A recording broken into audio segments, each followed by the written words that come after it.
దేవునికి స్తోత్రం. సమీపించిన దేవునికి వందనాలు, పాస్టర్ గారికి వందనాలని, చేరొచ్చిన సంఘ బిడ్డలందరికీ వందనాలు. ఇంతవరకు మన సంఘ పెద్ద గారు దేవుడు సిలువలో పలికిన 7 మాటల్లో 3 మాటలు వివరించారు. నేను దేవుడు సిలువలో పలికిన 7వ మాట, ఆఖరి మాట వివరించాను అనుకుంటున్నాను. దేవుని కృప చొప్పున చిన్న ప్రార్థన చేస్తున్నాను. పరిశుద్ధుడానికి వందనాలు చెల్లిస్తున్నాను తండ్రి. అయ్యా నీ కృపలో మమ్మల్ని కాచినందుకు స్తోత్రాలు. ఇదిగో నా తండ్రి, అయ్యా సిలువలో పడిన 7 మాటలు ప్రభువా, అయ్యా నా తండ్రి 7వ మాటని మీద ధ్యానించడానికి నీవు నాకు ఇచ్చిన కృపకే నీకు వందనాలు. అయ్యా నా జ్ఞానం నా తెలివి కాదు కానీ ప్రభువా, నీ జ్ఞానంతో ప్రభువా నాకు నాయన నీ మాటను వివరించడానికి శక్తిని దయచేయమని నీ కృపా కాపుదల మా మధ్య నుంచి నడిపించి వేస్తున్నామని అడిగి వేడుకొచ్చున్నాను నా పరమ తండ్రి.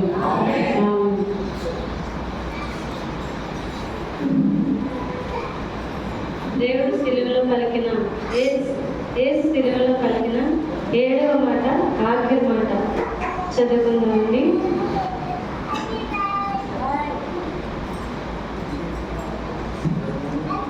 లూకా సువార్త 23వ అధ్యాయం 46వ వచనం. అప్పుడు యేసు గొప్ప శబ్దంతో కేకవేసి తండ్రి నీ చేతికి నా ఆత్మను అప్పగించుకుంటున్నానని ఆయన ఇలాగ చెప్పి ప్రాణము విడిచెను. దేవునికి స్తోత్రం. హల్లెలూయా.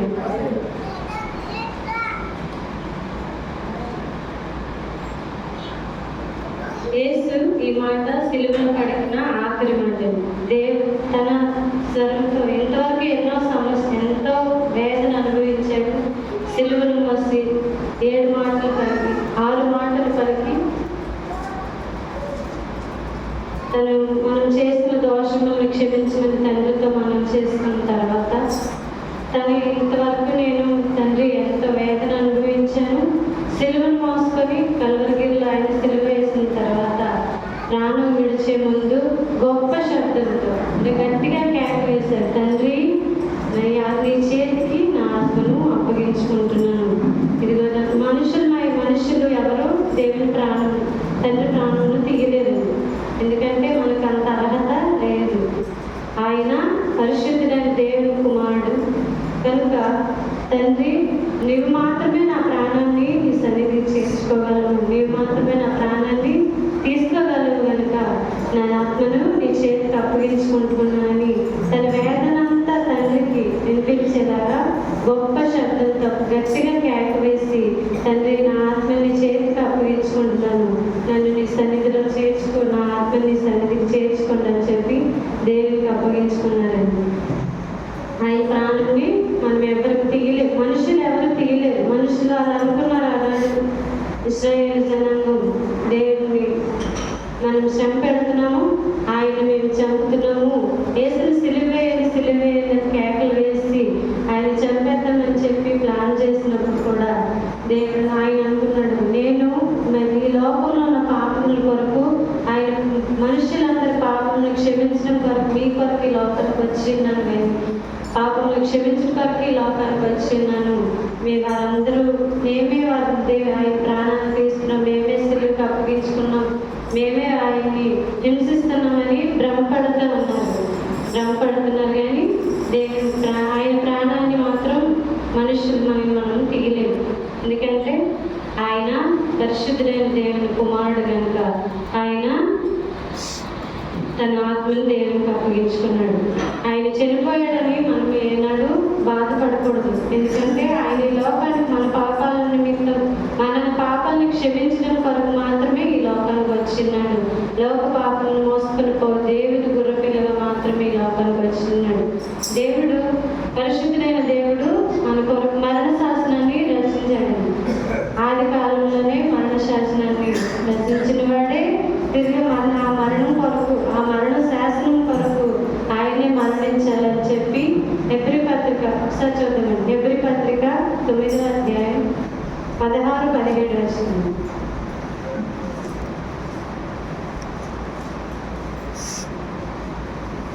మరణ శాసనం ఎక్కడ ఉండునో మరణ శాసనం ఎక్కడ ఉండునో అక్కడ మరణ శాసనం రాసిన వారి మరణము ఆవశ్యం. అక్కడ మరణ శాసనం రాసిన వారి మరణము ఆవశ్యము. ఈ శాసనమును రాసిన వాడు ఆ శాసనమును రాసిన వాడు మరణమును పొందితేనే కదా మరణమును పొందితేనే అది చెల్లు. అది చెల్లును. అది రాసిన వాడు జీవించుచుండగా అది రాసిన వాడు జీవించుచుండగా అది ఎప్పుడైనా చెల్లునా? అది ఎప్పుడైనా చెల్లునా. ఇదే మరణ శాసనం ఎక్కడ ఉండునో అక్కడ మరణ శాసనం రాసిన వారి మరణము అవశ్యము. అంటే మన కొరకు మనుషుల కొరకు మనం ఏదైనా తోటలో ఆదాము అవ్వ చేసిన పొరపాటును బట్టి దేవుడు నువ్వు మట్టిలో పుట్టావు కనుక మట్టి నుండి తీయబడ్డావు తిరిగి ఆ మట్టిలో చేరే వరకు ఈ చెమట చెప్పును భూమి మీద వేసి కష్టపడి ఫలించి తినాలి బ్రతకాలని చెప్పి ఆనాడే దేవుడు ఒక శాపాన్ని మనుషులకి వచ్చాడు. అది మరణం ఆ రోజే మనం మట్టిలో నుండి తీయబడ్డాం కనుక మనం మట్టిలోకి చేరుతామని చెప్పి మరణ శాసనాన్ని దేవుడు రచించాడు. ఆ మరణ శాసనాన్ని తిరిగి మళ్ళా ఆ మరణ శాసనాన్ని నెరవేరాలంటే రాసిన దేవుడే మరలా మరణం అవ్వాలని చెప్పి అది ఖచ్చితం అదే ఆవశ్యం అంటే అది ఖచ్చితం, అది జరగాలని చెప్పి తండ్రి అయిన దేవుడు తన కుమారుని ఈ లోకానికి పంపించి ఉన్నాడు. నేను మరణ శాసనాన్ని రాసినాను, తండ్రిగా కుమారునిగా పరిశుద్ధాత్మగా ఆయనే ఉన్నారు కనుక తన కుమారుని ఈ లోకానికి పంపించారు. ఆ మరణ శాసనాన్ని ఆయన మరణం పొంది ఆ మరణ శాసనాన్ని రుజువుపరచారు. ఆ మరణం పొందడానికి మనుషులు తమ పాపం నుండి విడిపించడానికి దేవుడి లోకానికి పరిశుద్ధిగా కన్యక అయిన మరియు గర్భమున ఆయన జన్మించి లోకానికి వచ్చాడు. ఆయన వచ్చి ఈ శాసనాన్ని నెరవేర్చాడు. అందుని బట్టి దేవుడికి స్తోత్రం చేయండి. దేవుడికి స్తోత్రం. హల్లెలూయా. మన పాపాలు పోవాలంటే మనము పరిశుద్ధుడైన యేసుని నమ్మాలి.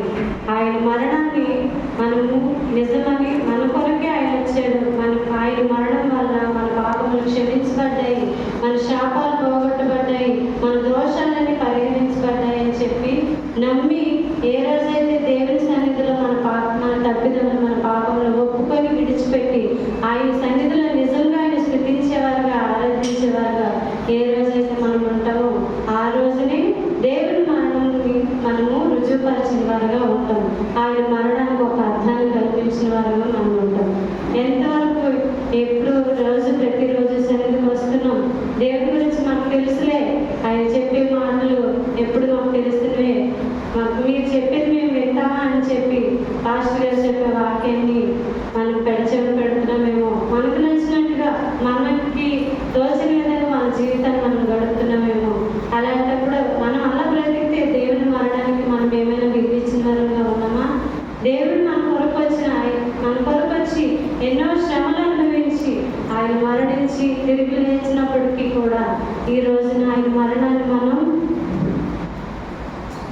నిరూపించలేకపోతున్నాం. ఆయన మన కొరకే వచ్చాడు, మన పాపముల కొరకే వచ్చాడని చెప్పి మనము నిరూపించుకోలేకపోతున్నాం. మనం ఇంకా పాపములను బ్రతుకుతున్నాం, ఇంకా ఆ శాపములని కొట్టబడుతున్నాం, ఇంకా ఆ దోషాలు చేస్తూ ఆ పాపపు జీవితంలోనే బ్రతుకుతున్నామని గుర్తిరిగి ఒక్కసారి ఆయన సన్నిధిలో ఉన్న మన హృదయాలను పరిశీలించుకొని అయ్యా ఇంతవరకు ఎన్నో దోషములు చేస్తాను, ఎన్నో పాపాలు చేస్తాను, నా కొరకు నా పాపముల కొరకు నా దోషముల కొరకు నువ్వు శిలువలో బలియాగమయ్యావు, ఆఖరి రక్తపు వడ్డు వరకు చిందించావు, మరణించావు. అయినప్పటికీ నేను ఈ పాపములని బ్రతుకుతున్నానేమో, నన్ను క్షమించు తండ్రి, నన్ను మన్నించని చెప్పి ఏ రోజైనా నీ గుండెలపై చేయవేసుకుని దేవుని సన్నిధిలో మొదలెట్టావా? ఒక్కసారి ఆయన ఆలోచించుకోండి. ఇది ఆఖరి దినాల్లో మనం ఉన్నామండి. దేశాల మీద దేశాలు కొట్టుకుంటున్నారు, మన ప్రియులందరూ ఆ దేశాల్లో చిక్కుకుపోయారు. అయినప్పటికీ తండ్రి ఈ రోజు నీ దినమున మేము సజీవులుగా ఉన్నాము. అది కేవలం నీ కృప, నీ కాపుదలని, నీ కనికరమని ఆయన మన సన్నిధిలో మనం బ్రతకనుకుంటున్నామా? ఆయన సన్నిధిని ఎగ్గొట్టిన వారుగా చెప్పిన వాక్యాన్ని పెడచెవిని పెట్టి ఈయన మా గురించి అంటున్నాడు, మమ్మల్ని తిడుతున్నాడని చెప్పి పాస్టర్ గారి మీద లేదంటే చెప్పే వాక్యం చెప్పే దైవజనుల మీద దృష్టి పడుతున్నారా? లేదంటే ఆయన తిట్టుకుంటున్నారా? ఎన్ని తిట్టుకున్నా కానీ, ఎన్నో నిందలు వేసినా కానీ పరిశుద్ధుడైన దేవునికి, పరిశుద్ధుడైన కుమారుడైన తండ్రి యేసుకే తప్పలేదు మాటలు. మేమింత మనుషులు అనుకొని దేవుని సన్నిధిలో ఈ రోజు నేను చెప్తున్నానండి, ఒక్కసారి మీ హృదయాన్ని పరిశీలించుకొని ఎలా ఉన్నాం, ఏం చేస్తున్నాం. తండ్రి ఈ రోజు ఆయన వచ్చి సిలువలో మరణించి మా పాపల కొరకు రక్తం చెందించి 2026 సంవత్సరాలు అయింది కదా. ఇప్పటికీ మా జీవితాలు సంవత్సరాలు గడిచిపోతున్నాయి, నెలలు తరబడిపోయి వెళ్ళిపోతున్నాయి. అయినా మా గతి ఎలాగే ఉంది ఏంటి అని ఏ రోజైనా ఆలోచించారా? ఏ రోజైనా మీ హృదయాన్ని పరిశీలించుకున్నారా? ఎన్నాళ్ళు ఇదే జీవితం బ్రతుకుతుంది, ఈ పాప జీవితం, ఈ రోగ జీవితంలోనే బ్రతికితే ఎప్పుడు దేవుడి మరణాన్ని గురించిన అర్థాన్ని మనం ప్రజలకు, లోకానికి చాటి చెప్పగలుగుతాం? ఒకసారి ఆలోచించండి సహోదరులారా, సహోదరులు. మీ అందరూ జ్ఞాపకం చేసుకోండి. నేనేమైనా మీ హృదయాన్ని బాధపరిచి మాట్లాడుతుంటే నన్ను క్షమించండి. దేవుడు పరిశుద్ధ రక్తం చిందించి ఆయన మన కొరకు తన మన పాపముల కొరకు సిలువలో వేలాడి ఆఖరి రక్తం బొట్టును చిందించి ఆఖరి రక్తం బొట్టును చిందించి ఎంత వేదన పడి ఎంత సహించాడో. ఈ రోజున ఆ శ్రమలు మనకు లేవు, ఆ బాధ మనకు లేదు. ఆ పాపం నుండి, ఆ దోషం నుండి పరిహరించి మనల్ని బయటపడేశాడు. ఆయన మన కొరకు లోకానికి వచ్చి ఉన్నాడు. కనుక ఒకసారి నిజంగానే మారు మనసు పొందుతున్నావా, లేదా ఇంకా పాత జీవితంలోనే బ్రతుకుతున్నావా? అయితే ఈ రోజున ఒక నిర్ణయం తీసుకో. నా పాత జీవితాన్ని నేను వదిలేస్తాను తండ్రి, ఒక్కసారి నన్ను ముట్టయ్యా, నన్ను తాకు, నా పాపాన్ని నేను క్షమించు అని దేవుని సన్నిధిలో మనం చేసిన దోషంలో ఒకసారి ఒప్పుకుందాం. ఒకసారి ఆలోచించుకొని పెడదాం. ఎందుకంటే ఈ రోజు ఇలా ఉన్నాం, మరు క్షణానికి ఎలా ఉంటామో తెలియదు. ఈ దినం మనది కాదు, ఈ గడి మనది కాదు. ఏ దినం ఏది సంభవించినది మీకు తెలియదు కనుక మన ఆత్మ పరిశీలన చేసుకుని, హృదయాన్ని పరిశీలన చేసుకుని, మన దోషములు ఒప్పుకుందాం దేవుని సన్నిధిలో. ఆయన సన్నిధిలో ఒప్పుకొని ఆయన మరణానికి ఒక అర్థాన్ని మనం తీసుకొద్దాం. నూతన మనసు పొందుకు, నూతన జీవితాన్ని, మారు మనసును పొందుకొని దేవుని మరణానికి ఒక విలువ ఉంది. ఆయన మా కొరకే వచ్చాడు, నా కొరకే మరణించాడు, నా పాపముల కొరకే మరణించాడని ఒప్పుకొని ఆయన సన్నిధిలో మనం మారు మనసు పొందుకొని ఆయన కొరకే బ్రతుకుదాం. ఈ దినములన్నీ ఆయన సన్నిధిలో మనం వేడుకునేవారుగా. ఇంతవరకు ఆయన సన్నిధిని మనం తప్పిపోయామేమో. ఆదివారం సన్నిధికి రాకుండా, శుక్రవారం ప్రార్థనలో పాల్పొక్కలు పంచుకోకుండా జరుగుతుందిలే. వెళ్ళిన వారే ప్రార్థన చేస్తారు, వెళ్ళిన వారే పాటలు పాడుకుంటారు, వెళ్ళిన వారే వాక్యం వింటారు, మనకెందుకు అనుకుంటున్నారేమో. ఈ రోజున ఈ దినమును దేవుడి మాటలు మనం వినడానికి ఉన్నాం, మరుక్షణం లేదు. ఎంతోమంది ఎన్నో సమస్యల మీద వెళ్ళి ఎంతోమంది తక్షణ మారు మనసు లేకుండా ప్రాణాలు కోల్పోయిన వారు ఉన్నారు. దేవుడు తెలుసుకోలేకుండా పాతాళానికి పడిపోయిన వారు, చనిపోయిన వారు ఎంతోమంది ఉన్నారు. వారందరి గురించి జ్ఞాపకం చేసుకోండి. ఈ క్షణం మన పాపాలు దేవుని సన్నిధిలో తండ్రి మమ్మల్ని క్షమించని చెప్పి, ఇక నుండైనా నీ సన్నిధికి మేము వస్తాం, ఇక నుండైనా మారు మనసును పొందుకుంటాం, ఇక నుండి నూతనంగా నీ కొరకు జీవిస్తాం తండ్రి.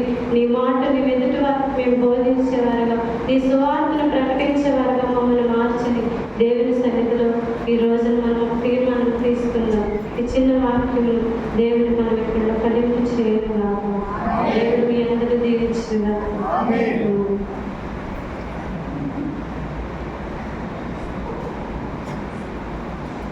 దేవుని నామానికి మేము కలిగినగాక. పడి చెట్లు ఆకాశం తప్ప దేవుని స్తోత్రం చెప్తాం. హల్లెలూయా.